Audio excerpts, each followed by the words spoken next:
So meron nga tayong kusina. Na kailangan natin bilhan ito. Diba? Actually, malaki tong kinuha ko. Ito yung pinakamalaki. So ang ginawa ko is, pinutin na lang. Pinutol ko, hinati ko. Ito yung kahati niya. Yan ay ganito malaki. Pakita ko sa inyo mga nakatsure ba? Yan.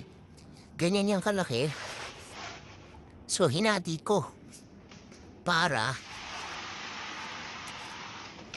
hindi ganyan siya. Yun o. So diba? So konting ayos-ayos na lang. Nandyan lang po sa yellow basket mga kapatid. Yun o. Sagat-sagat na lang natin yan. Tapos, yun, ayusin natin dito. Okay na. Isang diretso, diba? Okay? Kanya lang po sa yellow basket mga kapatid. Ang hindi bumili, mamamatay.